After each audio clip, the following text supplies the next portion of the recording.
Hello everyone, my name is David. This channel is DeMars Coaching. I'm a life coach that helps people recover and heal and grow from narcissistic and abusive and traumatic relationships. I do a question and answer video every week, every Monday, where I answer people's questions. And I've been making videos out of some of these questions, separate videos. I'm doing this again today. I have two similar questions I'm going to address in this video today. The video is about autonomy or lack thereof in narcissistic relationships. And this starts in childhood, guys. I know I bring up childhood all the time, but if we're in narcissistic relationships in our adult life, then we were in narcissistic relationships in our childhood. I'm not saying your parents have to be narcissists. I'm saying they raised you narcissistically, meaning selfishly. Attention was on them and their voids and not you. Enough. So let me read the questions. First one from, I hope I'm saying this right, Alucard from South Africa. Hello. In a 3-year, oh, and I shortened it too. It was, it would have been pages long, literally. It's okay. It's okay. I shortened it though. I hope that's okay. I can't read that much. I read it, but I can't read it in videos. I'll lose people's attention. In a 3-year on-off relationship, I made mistakes. My biggest was not to marry in sooner. That was her main concern. But I felt pressured as she hinted at marriage after only 3 months. She didn't like my friends or family. She started chatting with a male coworker and I told her it bothered me. She admitted nothing and I had no proof. So we break up a week later. Guy moved in with her a week later, engaged a week later, married 2 months later, 1 year later, and I'm still devastated. You're questioning yourself now. Is she really a narcissist? You're saying, I'm trying as hard as I can with new relationships and meeting women with no luck. She's the best I ever had. Do you have videos like this that explain what you went through? I am really, really, really sorry, Alucard. I'm not psychic, but I promise you that you grew up in a family where they never asked you, what do you think? How do you feel? What do you want?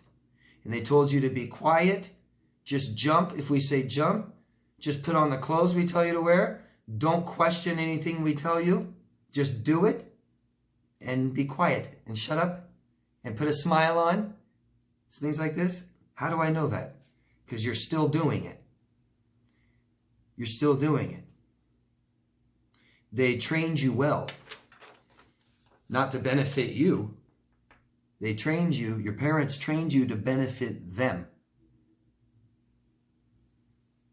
The only thing I see here that's autonomous at all is you didn't marry her within the first 3 months. That's great, good, I'm glad. It would have been that much worse, thank God.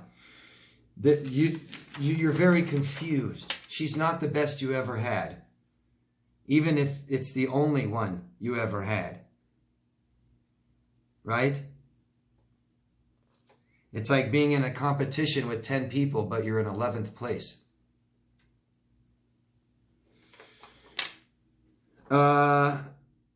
So much here. You're saying your biggest mistake was not to marry in sooner because that's what was her main concern.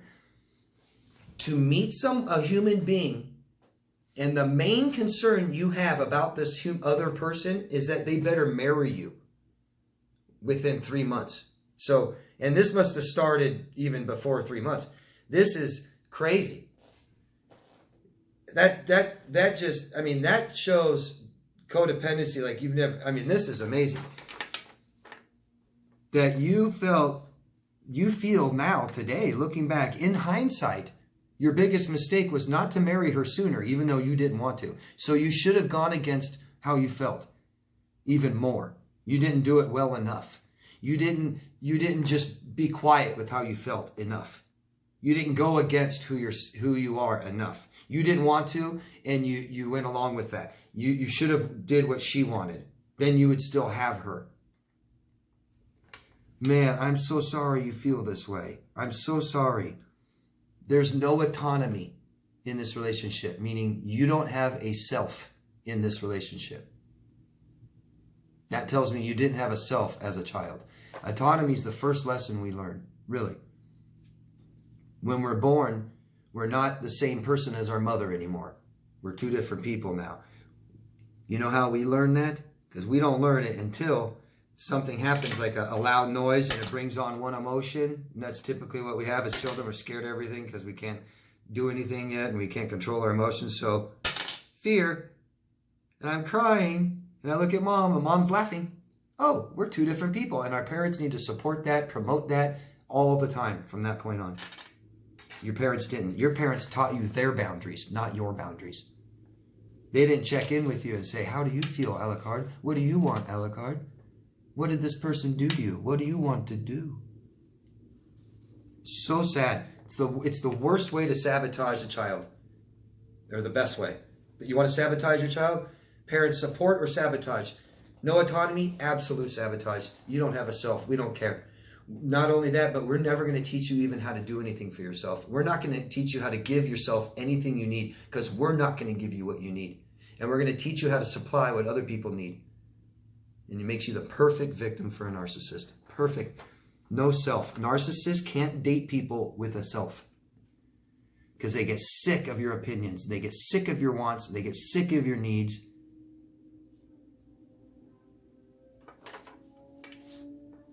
She started chatting with a male coworker, and you told her it bothered you, but she admitted nothing. She said, oh, I'm not doing anything wrong. And it continued. And you had no proof. Proof of what? That's all you need. You know what? And I'm not even talking about her talking, or you found a text message or something. The proof you need is yourself. But see, there's no self. So that's not enough. Your feelings aren't enough. Feeling horrible, scared, insecure, lost, confused, fear isn't enough. Your emotions aren't enough. Ignore them. You ignore emotions, you don't provide emotional needs.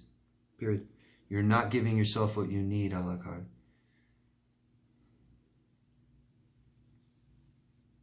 You don't need proof, guys. I see this theme over and over again, that you guys don't have proof that your ex is, or that your ex at the time dating is cheating on you. And we don't need proof. If I tell my girlfriend I think she's cheating on me, she does everything she can to reassure me she's not, until I feel better. I don't even have to accuse, I never have, but I'm not going to accuse her of cheating if I don't know. But I can say I feel insecure, right? I don't have to say you're cheating. I think maybe you are, or I don't like you talking to somebody else. That's it. You decide what doesn't feel good. I'm so sorry. It saddens me to think of children growing up with no self. Here's the other question from Kate. I don't know where you're from, Kate. My ex and I were first loves, and he comes back to me every 6 months for 3 years now. What is that? 6 times? 6 times you've compromised yourself? Do you think that I will always be a supply that he tries to come back to because I was the first one? And I mean, he'll come back and keep getting what you give him. That's it. And it has nothing to do with being the first one. Because I would say yes. And also for the second one, the third one, the fourth one, so on and so forth. These guys want harems. If he could, he would have all of you living in a house, secluded from the whole world. and he would just go out and find new women and bring them back to the house. But that's illegal. He can't do that. Too bad for him. But he would like to. Some people do it still. He doesn't care who people are, Kate. He's a narcissist. If he's a narcissist, I don't know. You're telling me if he is, then he doesn't care who people are. He doesn't care who you are. Everything is about him. He might have good memories and feelings about your relationship, and he likes to go back to you and recapture those feelings again. It's too bad that it hurts you and he disrespects you and you compromise yourself all the time. That's very sad. You are lowering your self-worth every time you allow him to come back. If respect is important to you, then start showing it and have some self-respect. This is awful. And I don't know why this has continued for so many years, except that you just don't feel good about yourself. Fix it, please. Please work with somebody. Find out what that means. Start showing that you love yourself by saying no. Start doing other things that show you love yourself, okay? CPTSD. I believe that PTSD is a reaction to trauma and stress, okay? And I believe a lot of us victims have CPTSD. It's complex, and I believe it comes from childhood, reoccurring. I believe CPTSD, more than a disorder, is a reaction to trauma. A reaction to trauma without a self. And that's why it starts from childhood, before we develop our self and our personalities. The trauma already is starting. And we're reacting and reacting and reacting. And we're not processing. We're not developing ourself and realizing that we have our own wishes, desires, wants, values, morals. We start developing these things. Parents need to help us. Cognitive therapy for victims is what we need. Victims of this stuff need cognitive therapy, because we were all programmed to ignore our cognition. Ignore what you see. Ignore what you hear. Ignore what you feel. Because you are nothing. You are here for other people. Symptoms are doubt, worry, anxiety, depression, loneliness. Symptoms of not having a good, strong, healthy, loving relationship with ourself. A good, strong, stable sense of who we are. Our parents sabotaged us and set us up for narcissistic relationships, for people to commit our lives to other people who don't care about who we are or how we feel or what we want. We've got to start doing this, and we can't do this. Just keep dating and dating and dating and committing to people and rushing into new relationships. This is about ourself. About you, not about everybody else, right? So,